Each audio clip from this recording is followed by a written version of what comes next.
Kia ora everyone, we're Mice On Stilts.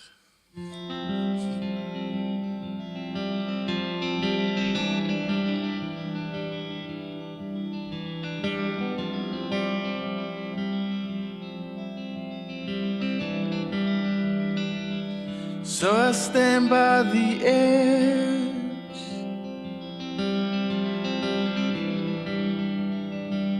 and peer into the darkness.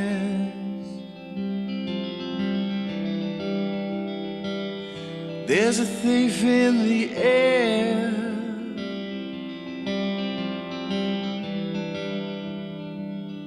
We were caught in the swarm.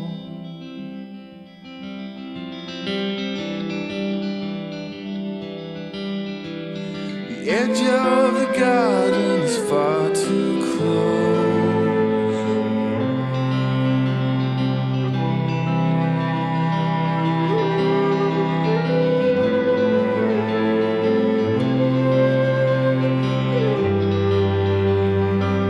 I see the Glenbrook Mill.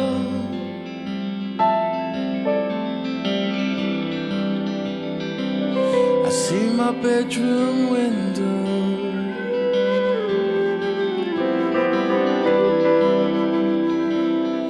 There's a man of the poor, and I'm watching him drown.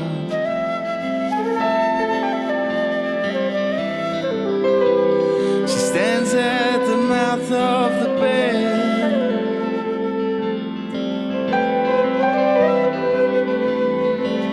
and states these are my terms.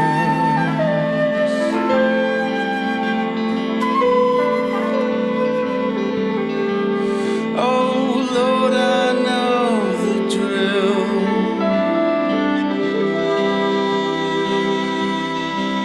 Oh Lord, I know the drill.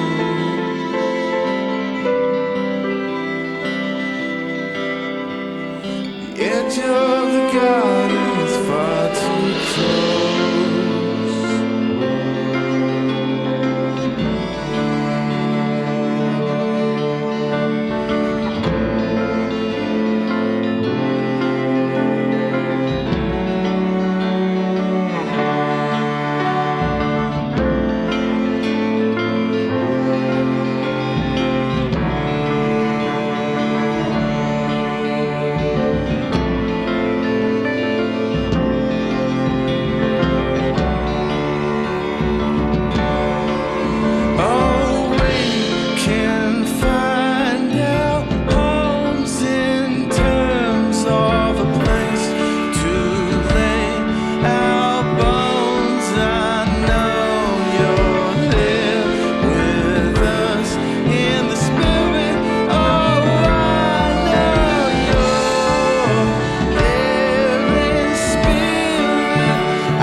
are the one that carries me and holds my head above the sea.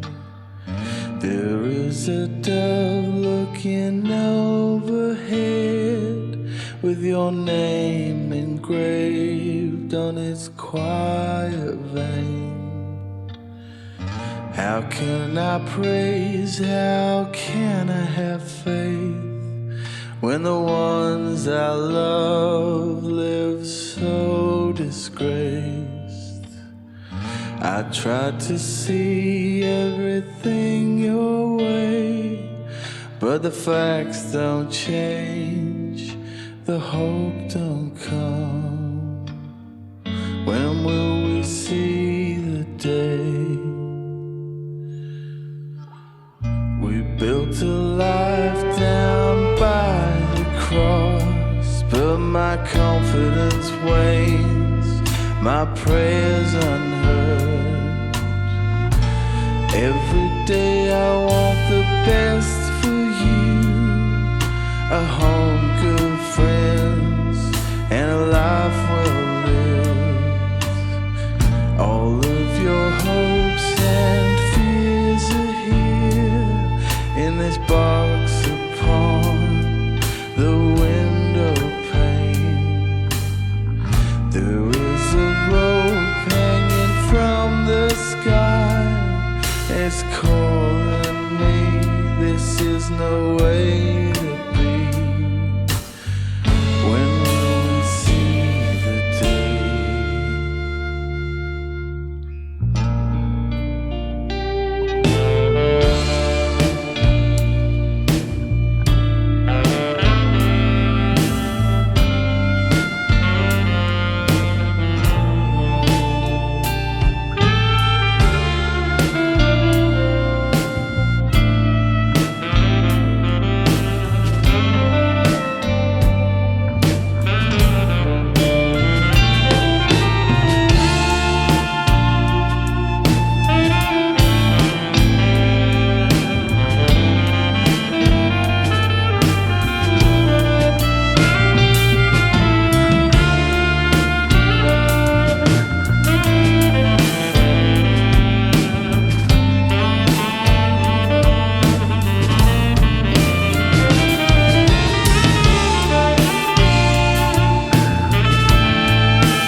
Let's wait till the morning.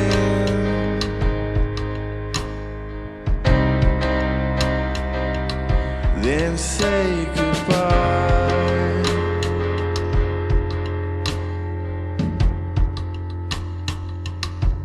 I cannot give myself the right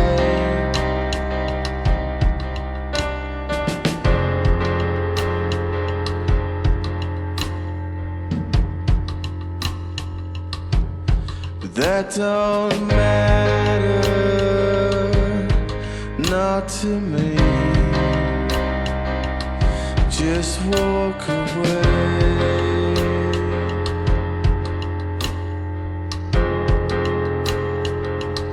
I'm never here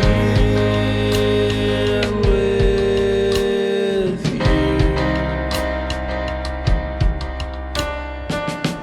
I sleep through endless morning, waiting around for the sunlight. I sleep through endless morning,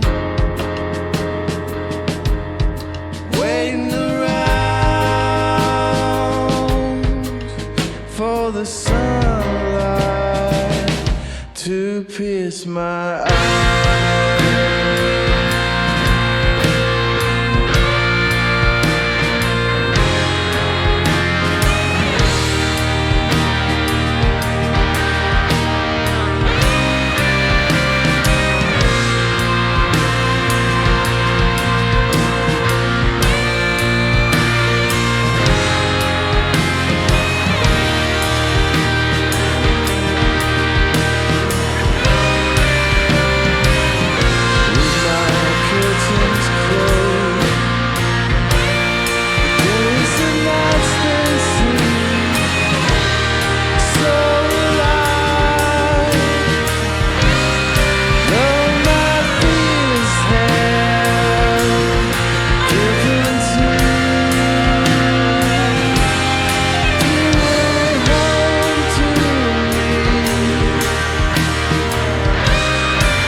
just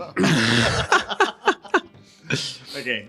Yeah, thank you guys so much for coming out today. It's been awesome hearing you guys play and getting all that sort of that live set sorted. Because the way this will be the first time that I'm releasing it. Well, maybe no, second time I'm releasing it, but first time I'm thinking about releasing it in this kind of format where it's all the songs first, followed by the interview. So everyone gets a good context of what the band is, and then they can hear a bit about the story. But first off, give us a bit of who is Mice On Stilts? Kia ora. Well, yeah, thanks so much for having us. Mice On Stilts, we're 6-piece, sometimes a 7-piece, Auckland-based band. We have just released our 3rd album. It's called I Am Proud of You. And yeah, we've got a band. What have we got? A couple of horns, 2 or 3 strings, and then a piano, and then a more kind of rock band setup as well. Yeah. A few odd instruments aside from that. So it's a real hybrid kind of like really layered sort of setup. That was the kind of thought of it. Yeah. To have something with pop music with orchestral elements. Yeah, and I really feel like you guys have fully pulled that off. Oh, cool. Yeah.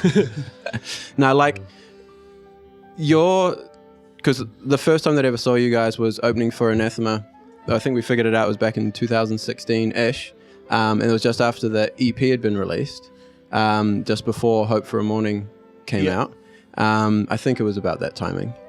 Yeah, I just remember that Ben gave someone a copy of the EP, and we didn't have the album was about to come out. But we didn't have there was no way to give them. Right. So it was like stuff. right on that. Yeah, right on that cusp. So it was just before it came out. Yeah.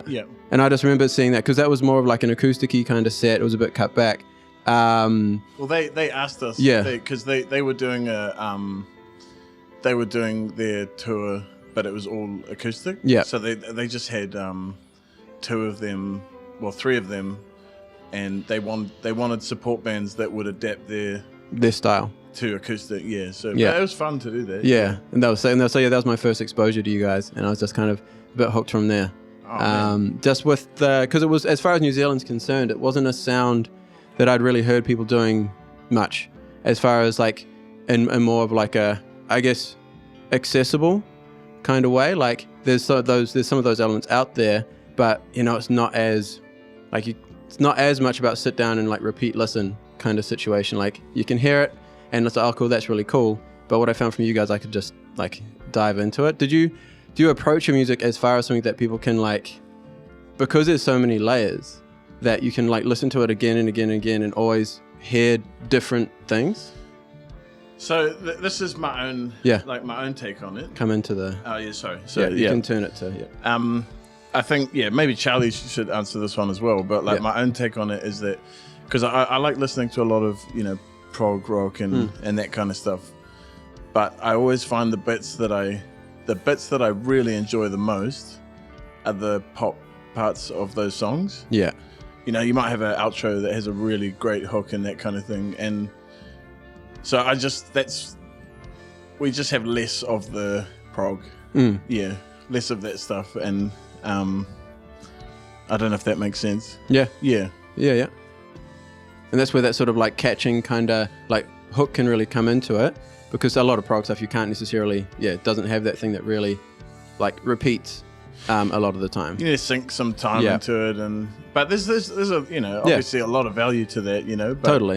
Yeah. But that's more what I was coming from that sort of kind of repeat listen approach. There's this stuff you can really latch onto. Yeah.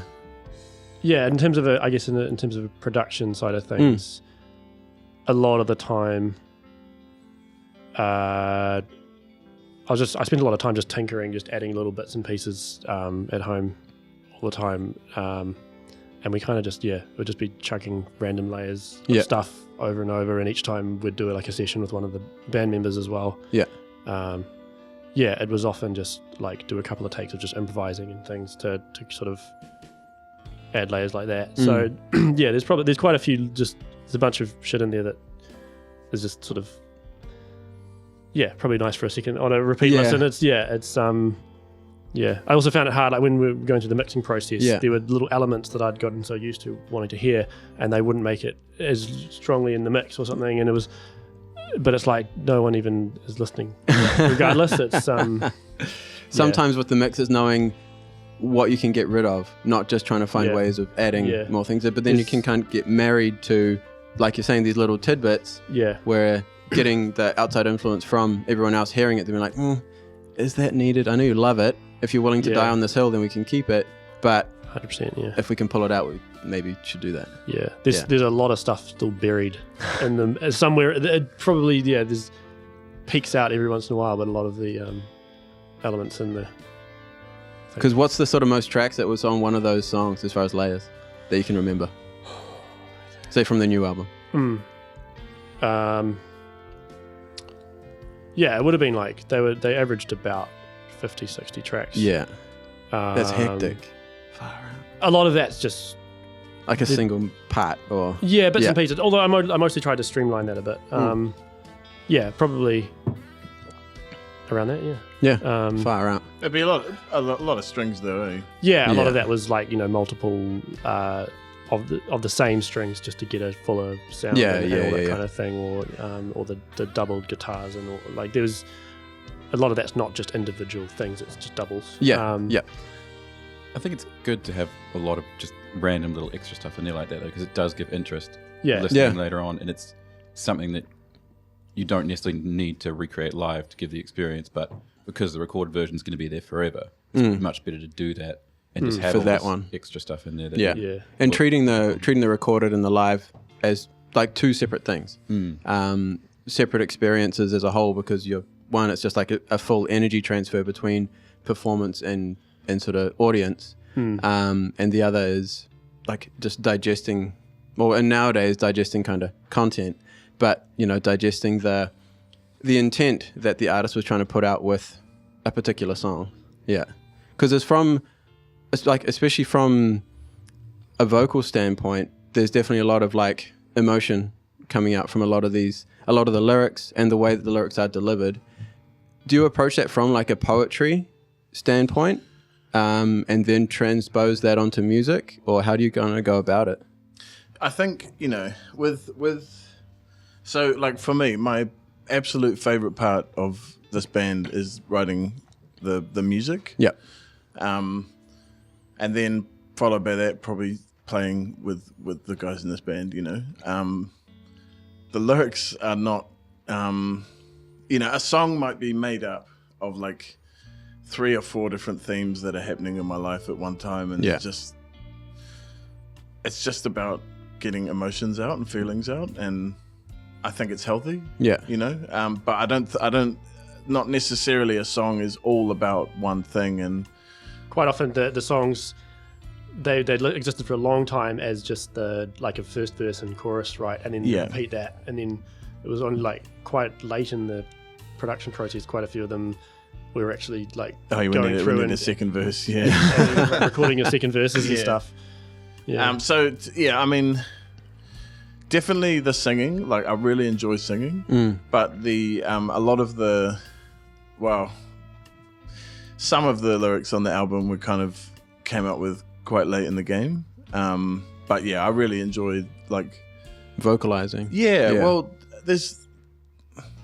I like that you can do a lot of things with the human voice, and I like that part of the band, Because I read an interview earlier on where you kind of originally came up with kind of like bones of a song, and then brought it to everyone else to really flesh out and build. Has that been the process for this sort of last album as well, or has that been a little bit more like, I guess, open in that regard?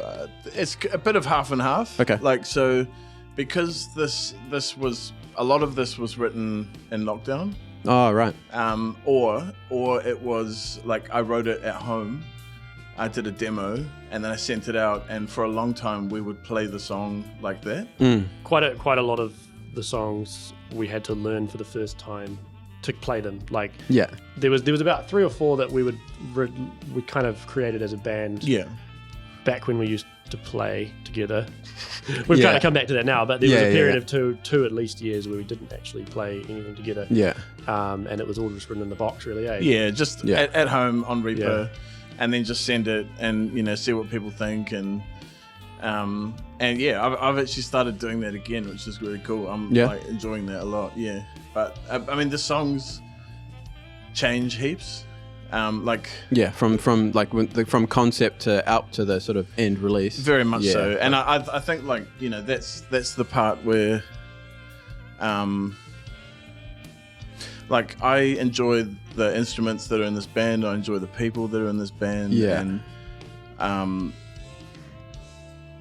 less into the details of the mechanics of the song. You know, so you know, if I think a song should have some feeling or mood, that's what I'm interested in. And then I feel like the band's really awesome at bringing that into so they can interpret your sort of like descriptive kind of words or elements for how you want it to feel. They can sort of take that and then work on translating that into a sound. Yeah, but I mean, even in the last few years, like, Charlie is really directing stuff now. You know, like, so that's been great, you know, like having... Because I think it's good to have different approaches to things, you know. Oh yeah, yeah. Because have you guys always kind of self-recorded, self-produced, or have you had like producers and stuff come on board at different times historically? So the previous EP and album were Tim Burrows basically produced it all. He was the bassist. Oh right, and did like the vocal effects and stuff. Right, and so the previous two albums, I don't know why I'm talking about this, because the only two members of the band that were actually in the EP and the first album are Ben and Rob. Everyone else joined the band after the fact. So it's but that was just, I mean, you know, everyone joined the band, but like the album wasn't even out yet.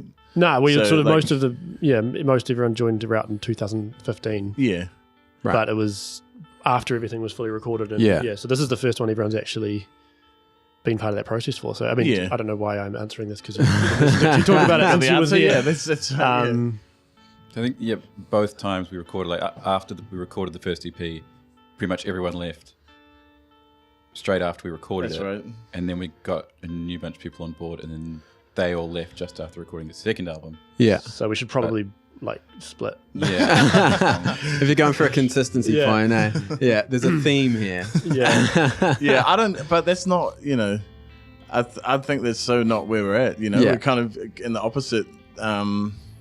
Like, you know, this was meant to be it, you know, like the last thing we're going to do together. I remember seeing, I think I saw like a post or something like that was kind of in that line. And then seems like you guys are still actually vibing it, and actually, like, maybe this doesn't have to be the last hurrah.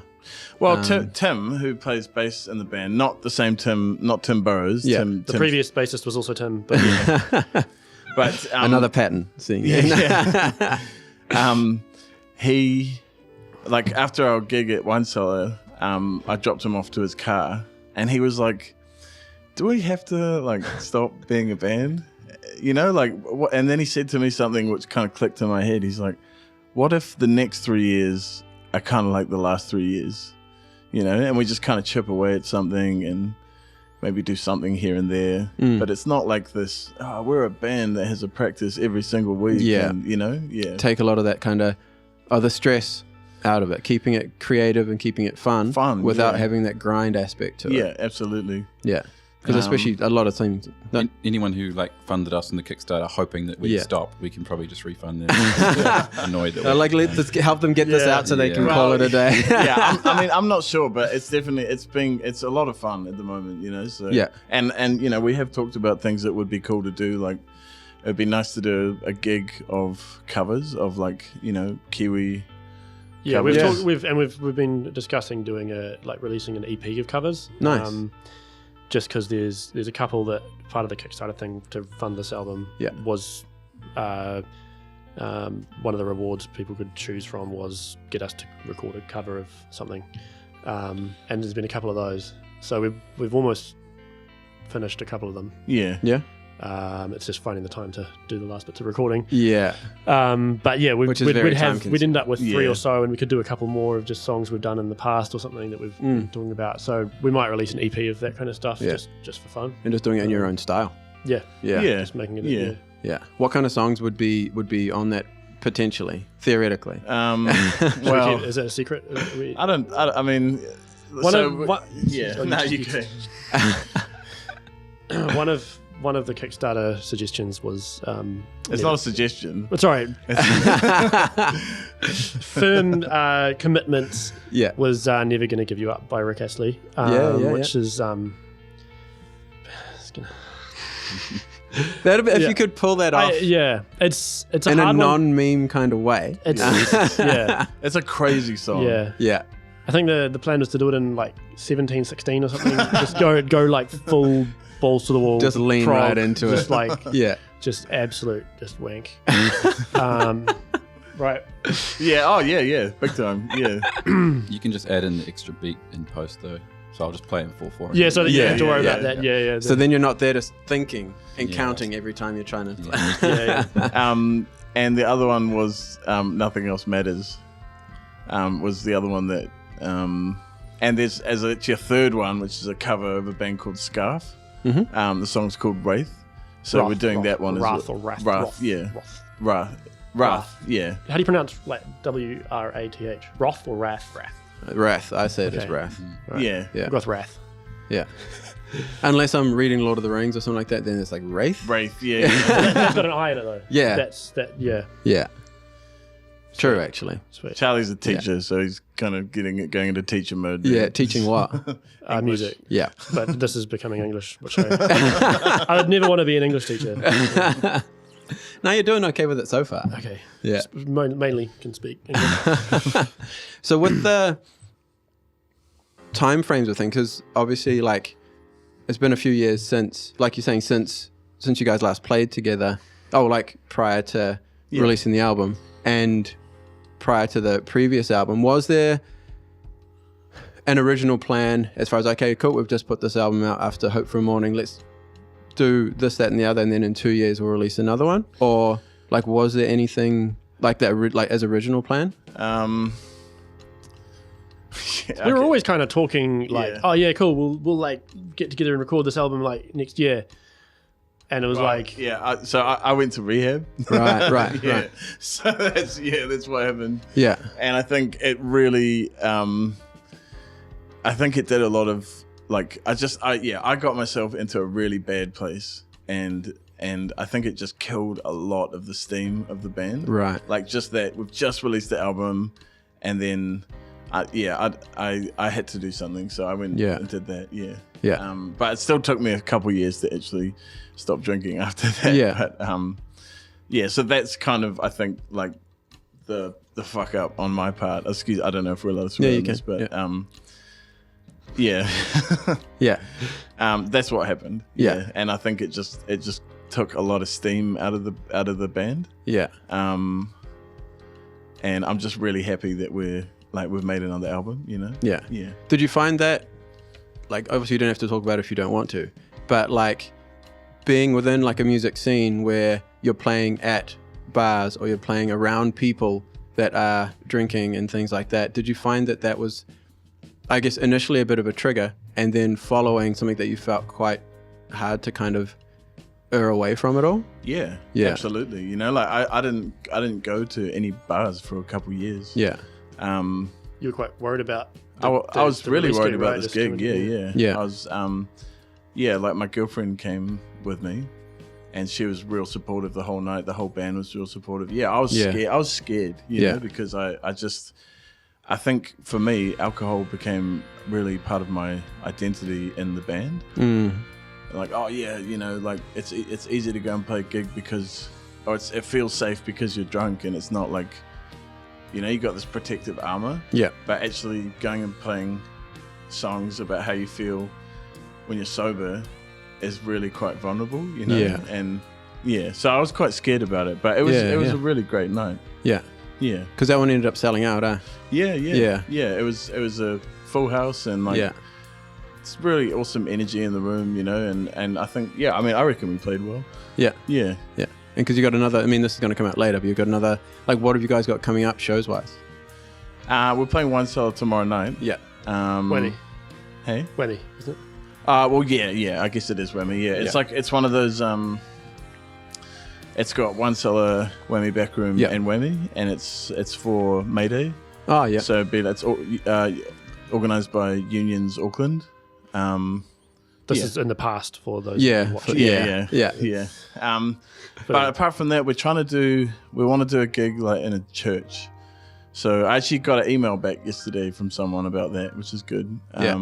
It was a denial email, but it was still... Well, actually, to be honest with you, I struggled to figure it out because they said, oh, the venue costs $1,500 flat rate. And then it said under that, or you can do $75 an hour. And I thought, oh, that kind of sounds like a much better deal. Yeah. But so I'm trying to figure out how that works. Trying to do the math. Yeah. We're not going to be there for 24 hours. That's right. So. Yeah. So. Yeah, that's quite a difference, eh? Yeah. Major. Yeah. Okay, which church was that? I'll probably You're going to out the... Okay, sorry. Yeah. True. Yeah. Oops. Start letting people know other people's rates. There's Yeah.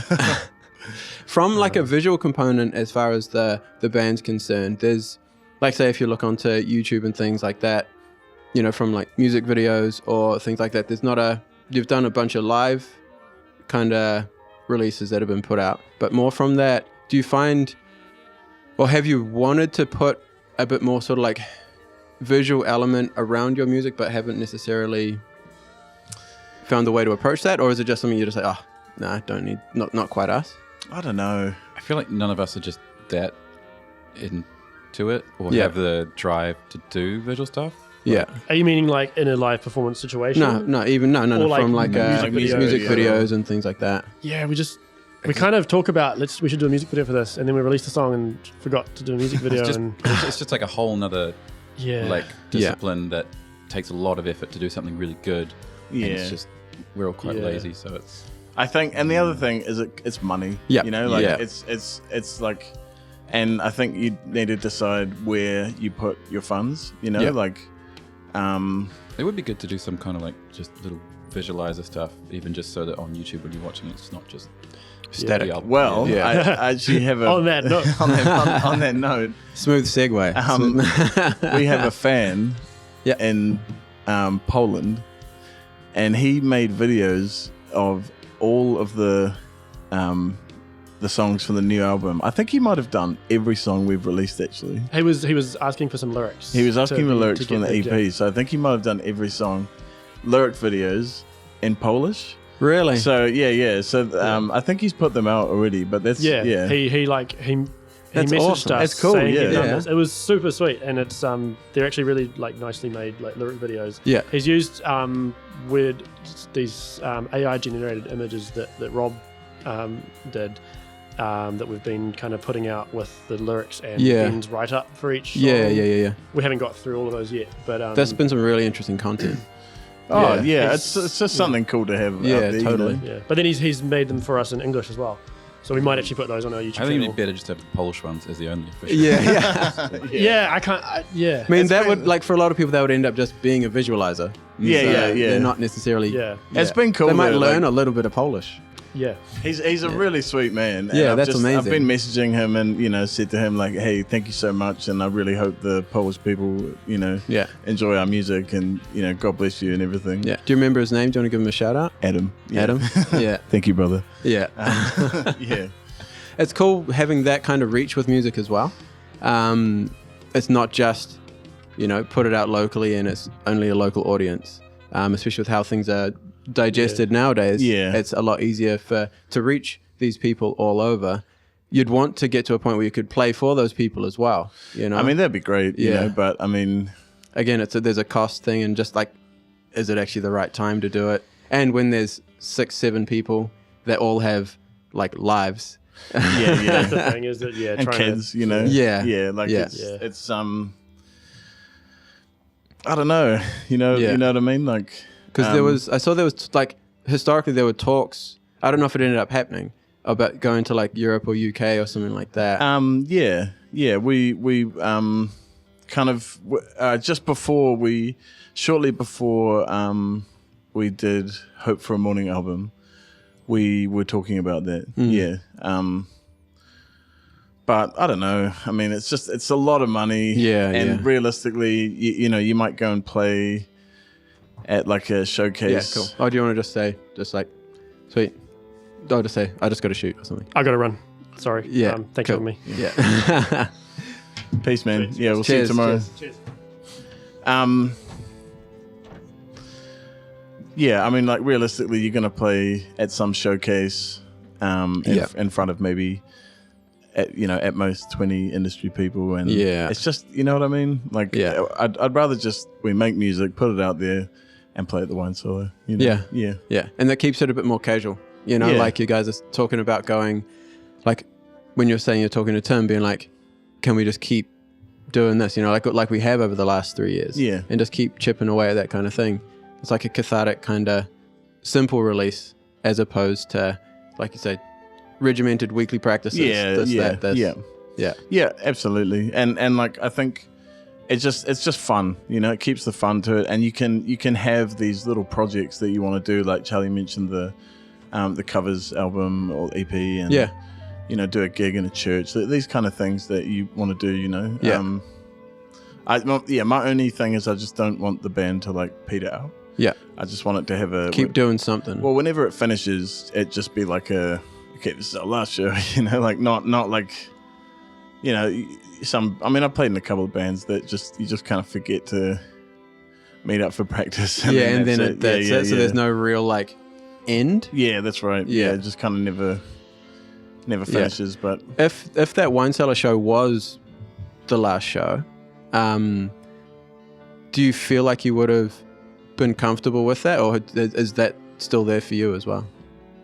No, I mean, no. Do you mean like was do you like mean, if it was to be like, because like you were talking about afterwards, like, oh, do we have to call it here? Originally, we sort of planned to do that as the release show, and then maybe a couple of gigs throughout the year, and then have like a final. Right.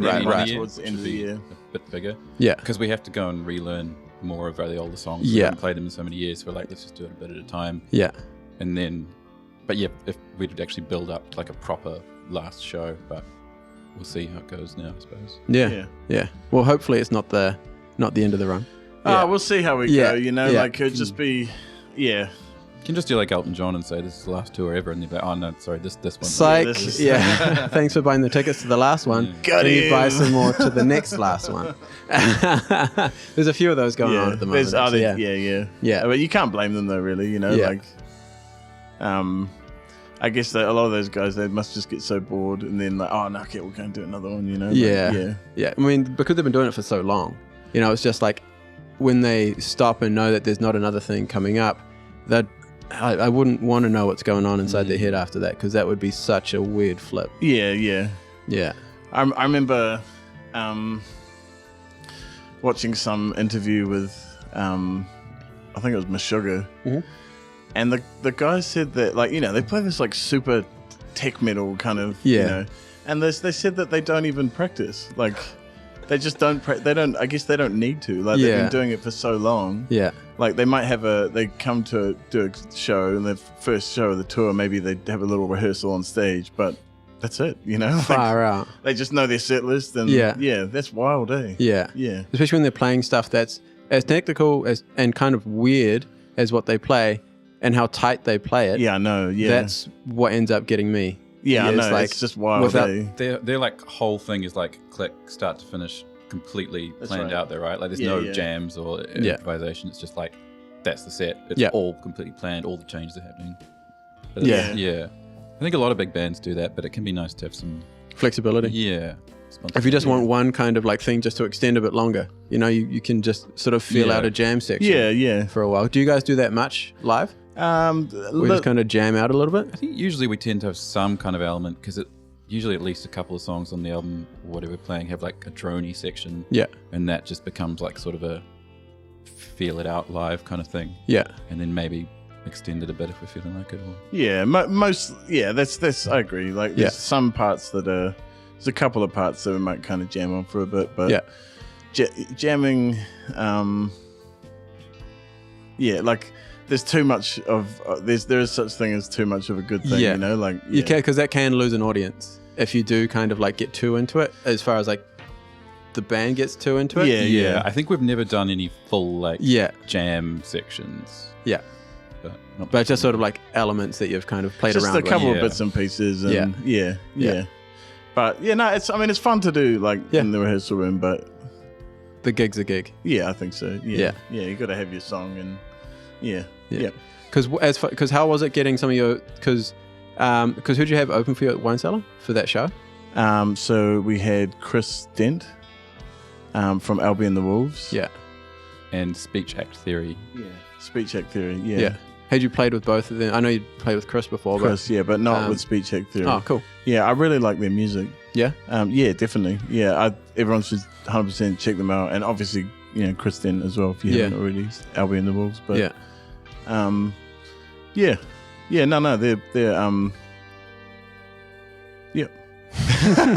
It can be tricky trying to find the bands that you want to play appropriate ones or ones that well, I feel like you never have to be like only a certain rigid kind of sound that you're looking for in other bands. It's just kind of an energy or a vibe.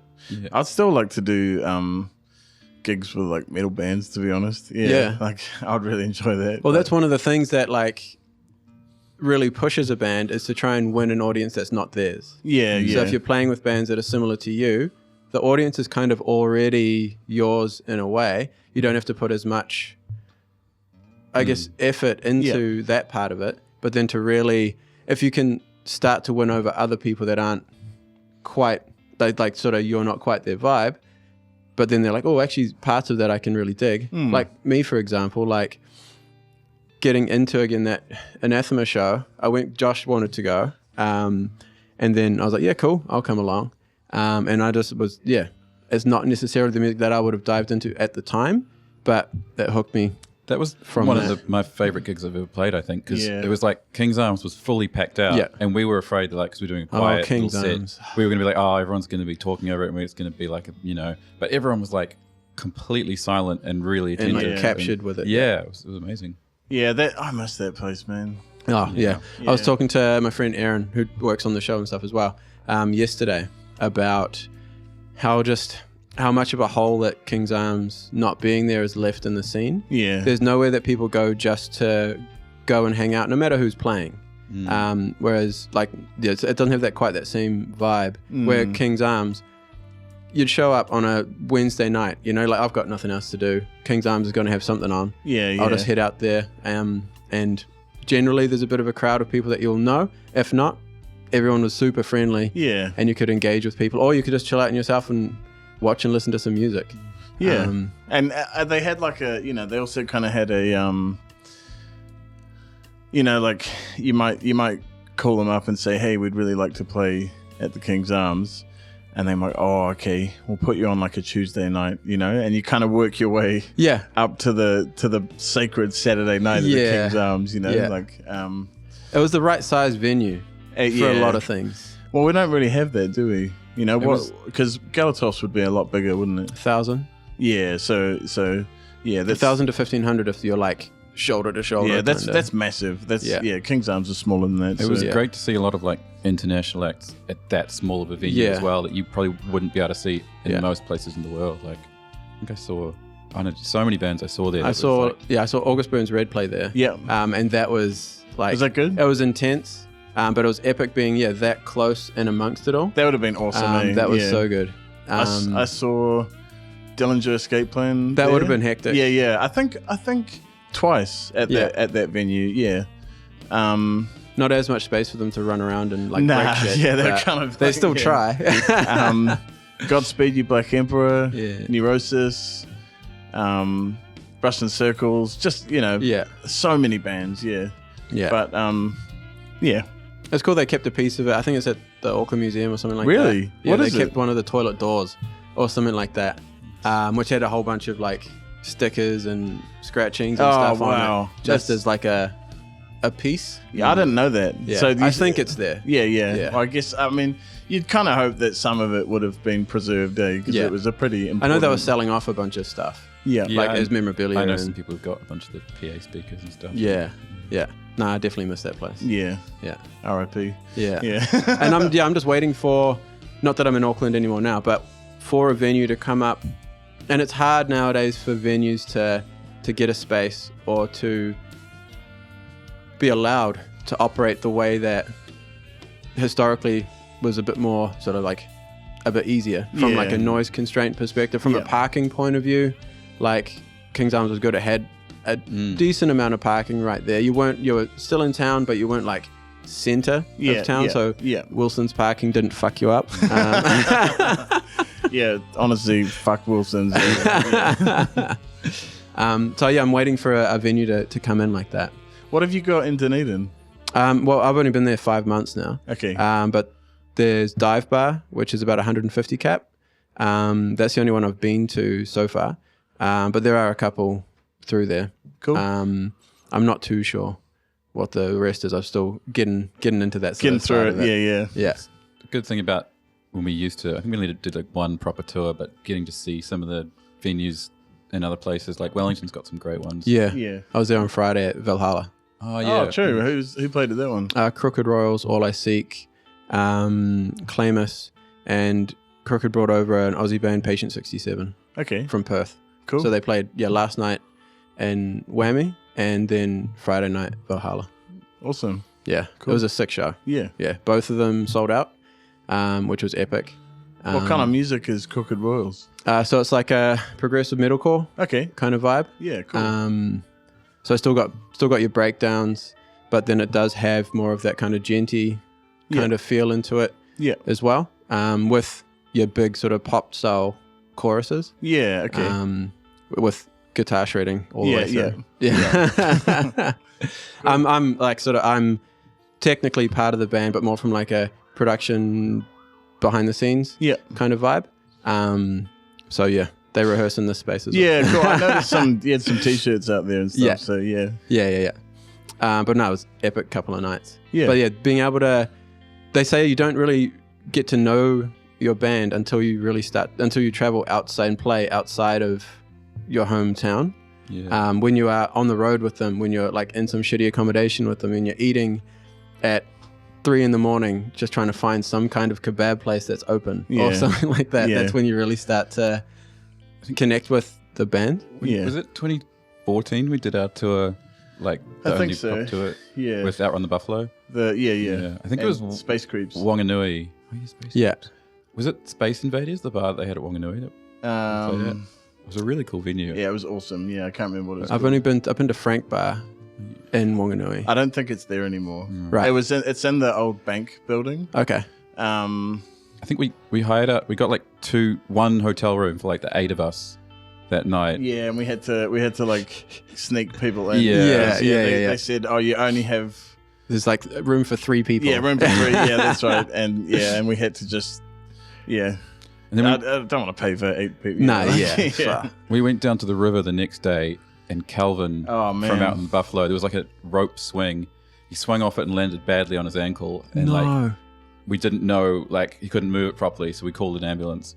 And while he was waiting there were people like jumping off the cliff on the other side, and I think she might have been swimming or cliff jumping. There was a girl who like fell under and was drowning, and someone who happened to be on a boat was like picked her up and like took just got out. her by the hair. Yeah, and then like Hectic. had her, and so she was unconscious on the bank, and then they called an ambulance, and our one arrived first, luckily, so it was like just as she was getting pulled up, and like the paramedic like runs out of there. She was blue. She Yeah. was blue. You know? And the paramedic ran out. He was a pretty big dude, and he like tripped on the bank and like just bailed all the way down, and he was all right. And then I think she was all right, and then Calvin had his legs strapped up. It was really intense, kind of. Yeah, That's it was like hectic. probably Holy. 15 minutes of total Yeah. chaos. Yeah. And it was really scary just because this girl, she looked like she might have been like 14. Yeah. But yeah, she was blue, you know, Yeah. and like a couple of the guys in our band were like really overwhelmed, you know, and I mean, I thought she was gonna die, you know, but because, I mean, this sounds really bad, but because Calvin fortunately had broken his leg, Yeah. the ambulance had come like at the right time. Yeah, and he kind of landed. He, roly-poly down the hill and landed right next to her with all of his equipment. Yeah. And but because so there's a comedic kind of vibe to quite an intense. Well, it was comedic because of how it ended. We went to the hospital with Calvin. And we saw her there, and she was like smiling and laughing, and so we were like, "Oh, thank God," Yeah. And then was she like, "Can you go drop me back off at the cliff dive?" No. Yeah. And I think we were in Palmerston North that night, and Calvin just had his cast on, like just sitting down playing guitar, doing a Dave Grohl. Yeah, he did the rest of the tour. Doing a Dave Grohl. That's a good way to put it. Yeah. Dave Grohl before Dave Grohl did it. Yeah. Claim that one first. It definitely makes a different, stage presence kind of thing when you have to sit down like that, but you still put the show on. I think he was sitting on a chair and he had another chair like just with his leg like that, so full chill mode. It was like the top the like little room above a weird comic book shop. I think that was like our worst place we played, because then we had to sleep out the back of there just on like chairs like put together. It was like freezing cold. It was very cold. Oh man, it's just like, and that's the thing. Like, as like, so when you do get to a point where you are calling it a day, you've got all of this experience that you've been through as a band that you can sort of look back on and look back on proudly, because you guys have been like a band, like as sort of Mice on Stilts for how many years now? 10, I think. Yeah, I think it's over 10 years now. 10 or 11. Yeah, and that's like a big chunk of time. Yeah. To be putting energy towards like an entity like that, and it's just captured so much of your emotion and feelings within that, that one thing. I think I really love being part of this band, and I love these guys, and I love this music. I'm just grateful to be part of it, Yeah, for sure. Yeah. As far as, say, plans across the rest of the year are concerned, so what's 2023? So we're gonna do a few more gigs. We're gonna do a live session at Charlie's work. He works. They've got a studio, music studio there. So we're gonna film that, put that out. Maybe do a covers EP, and hopefully do a gig in a church, or a kind of venue, like a cavernous kind of venue, something like a seated, 100 to 150 kind of, something like that. Yeah, not going to go for the Waitomo Caves vibe. I mean that'd be great, but I mean budget might extend on that one. So that's kind of where we're at, and. Be nice to do at least one out of town gig if we can swing it. Yeah, I'd like to do that. Yeah, nice. Again, trying to like line up schedules of all of the people can be quite challenging. Yeah. Need a lot of time in advance. Yeah. But thanks again, man. Thanks so much for having us. It's real privilege to be invited, and thanks for inviting us along to your show. No, thanks for coming on. For like, I noticed a little bit from a titles point of view, that like from the EP to the first album to the latest album, there seems almost to be like a narrative out of the titles, kind of like with the last one being I'm Proud of You, almost comes across as like an acceptance of the journey from before. Yeah. Was that something that was conscious, or just kind of something that I've drawn out? No, I think there's a degree of that, like this is kind of personal stuff, but like my own, how I grew up, like just, had quite a traumatic childhood, like very violent childhood. And when I got to 20 years old, I had no idea how to be an adult and how to have healthy attachments and relationships. And that's what I've been learning for the last, like just been learning to be an adult, and learning how to be, how to listen to my emotions, things that I honestly didn't really know how to do, and that is the progression, that's the you have the anger, the grief, the acceptance, all that kind of stuff, and that's kind of So I don't know really where it will go next if we do another one, but Yeah. I guess could go any direction. Yeah. I mean, wherever it goes, I'm definitely going to be here for it. Oh, cool, man. Thank you. Yeah. But yeah, I just wanted to sort of like get that one asked just to see if that was like a conscious kind of thing. I think it is. Yeah. I think it definitely is. Like, I mean, this one, well, actually, the funny thing is, Rob, he protested this album title so much. Like, Yeah. I mean, do you still hate it? No, I've come around. Okay. Yeah. But, It's growing on you. he was really against it, you know, which I mean, I understand, you know, but yeah, I think it is the only thing the album could have been called. Okay.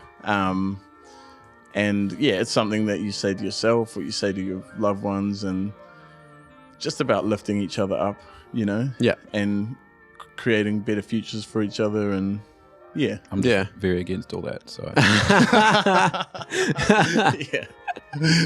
He wasn't against so much the words, more the meaning. Just to the it. meaning, yeah, just the positive kind of positive vibe, you know? Well, on that, thank you guys so much for coming on. Thanks, man. It's been awesome Honestly, having a chat and having you guys perform in the studio for us. Thanks everybody for watching. If you do enjoy the show, be sure to like, follow, subscribe, everything like that. There'll be links in and around for Mice on Stilts. Check out their music. It's incredible. Check out all the stuff and content around them. Follow them, go to one of their shows. You know, it's an experience to behold. But yeah, thanks again, guys. And we'll catch everyone later.